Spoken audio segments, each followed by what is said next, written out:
السلام علیکم جی بچوں، کیا حال ہے؟ ٹھیک ہے آپ؟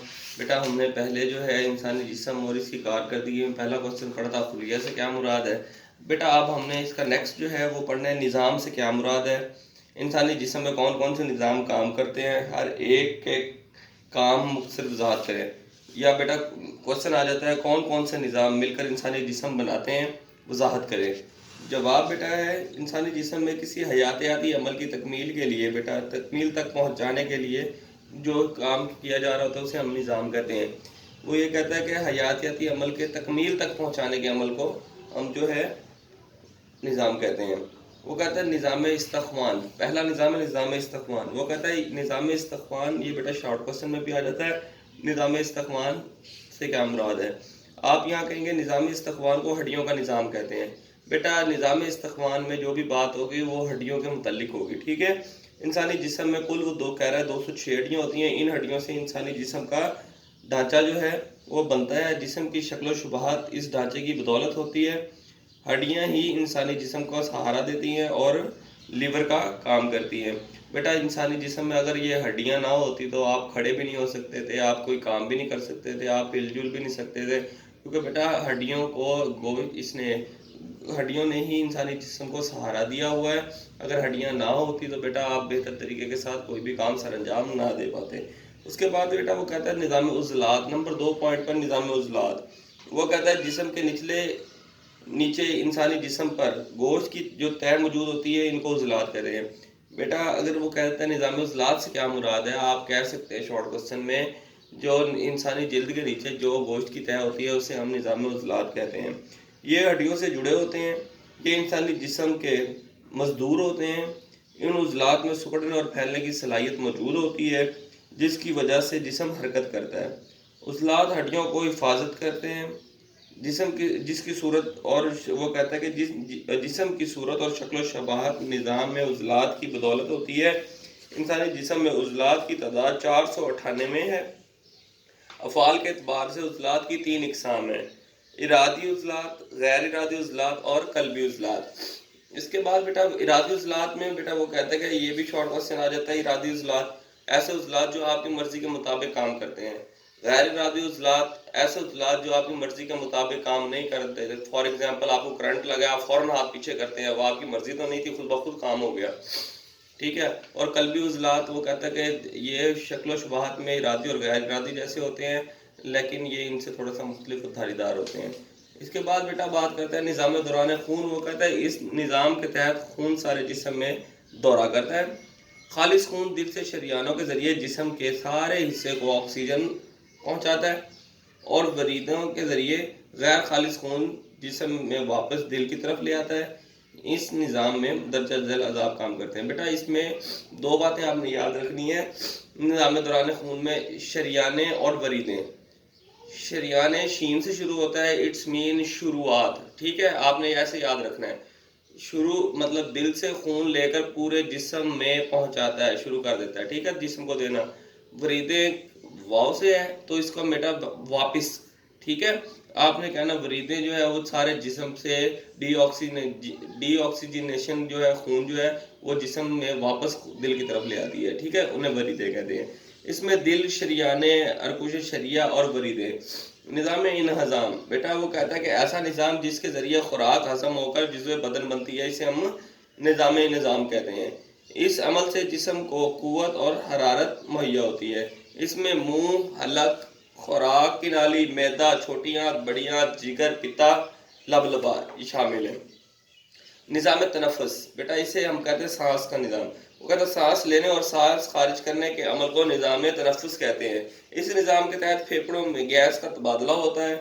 سانس لینے سے آکسیجن انسانی جسم میں داخل ہوتی ہے اور خون میں شامل ہو جاتی ہے، اور گیس کا باہمی تبادلہ ہوتا ہے۔ سانس لینے سے آکسیجن جسم میں داخل ہو جاتی ہے، خون میں شامل ہو جاتی ہے، اور سانس باہر نکالنے سے کاربن ڈائی آکسائڈ جو ہے خارج ہو جاتی ہے۔ اس نظام میں مندرجہ ذیل اعضاء حصہ لیتے ہیں۔ اس میں ناک، منہ، حلق، اعلیٰ سود، ہوا کی نالی، سانس کی نالیاں، پھیپھڑے اور ڈایافرام۔ بیٹا اس کے بعد ہے نظام اعضاء۔ وہ کہتا ہے اس نظام کے تحت دماغ جسم کے مختلف حصوں سے پیغام حاصل کر کے ان کے مطابق احکامات جاری کرتا ہے۔ یہ سب نظاموں کا حاکم اعلیٰ ہے، ٹھیک ہے، ہر حرکت اس کے تابع اور متحد ہوتی ہے۔ اس نظام کو دو حصوں میں تقسیم کیا گیا ہے۔ بیٹا آپ نظام احزاب کی بات کریں گے تب آپ نے یہی کہنا کہ یہ حاکم اعلیٰ نظام ہے۔ بیٹا اگر دیکھیں نا، آپ کا دماغ ہی پیغام پہنچائے گا تبھی آپ کا جسم حرکت کرے گا نا، جب پیغام ہی نہیں پہنچائے گا تو جو لوگ کوما میں چلے جاتے ہیں بیٹا وہ یہی ہے کہ ان کا دماغ کام نہیں کر رہا ہوتا، ان کے اعضاء کام نہیں کر رہے ہوتے۔ تو اعضاء کام ہی نہیں کریں گے تو آپ کے جسم کو پیغام ہی نہیں جائے گا، پیغام بھی نہیں جائے گا تب آپ کا جسم حرکت بھی نہیں کرے گا۔ اس میں وہ کہتا ہے مرکزی نظام اعضاب، اس نظام کے تحت دماغ، برین، وہ کہتا ہے حرام مغز، اسپائنل کارڈ اور اعضاب کام کرتے ہیں۔ ہمارے احساسات، یاداشت، جذبات، غور و فکر اور اس نظام کا ذمہ داری ہوتی ہے، ٹھیک ہے۔ اور وہ کہتا ہے نظام میں خود مختاری، یہ نظام انسان کی خواہش کے تابع نہیں عضلات کی حرکات خود مختار اعضاء کے زیر اثر ہوتی ہے، مثلا دوران خون کا عمل، سانس لینے کا عمل، غذا ہضم ہونے کا عمل وغیرہ وغیرہ۔ نظام انجذاب، یہ غدود کا نظام ہے۔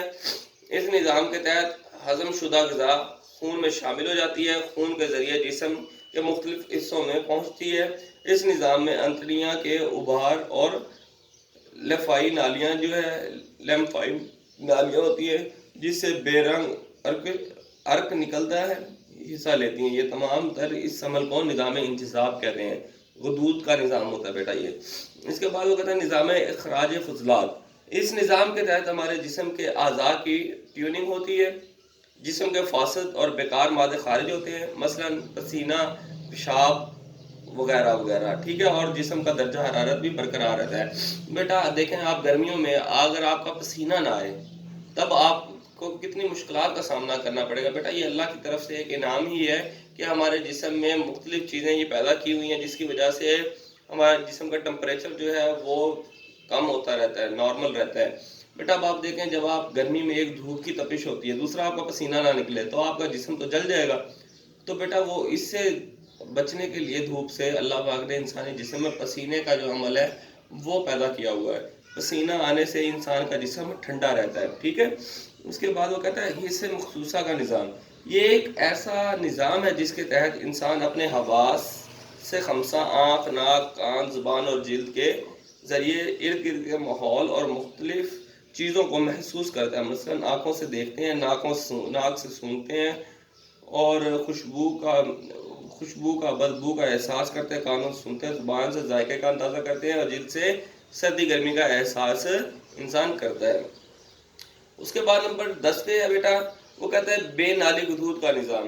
اس میں بیٹا وہ کہتا ہے کہ یہ نظام غدود اور گلٹیوں پر مشتمل ہوتا ہے جو مخصوص قسم کی رطوبت پیدا کرتی ہیں، اس سے جسمانی نشوونما ہوتی ہے۔ یہ غدود دو قسم کے ہوتے ہیں، نمبر 1 پہ ہے نالی دار غدود، نمبر 2 پہ ہے بے نالی دار غدود۔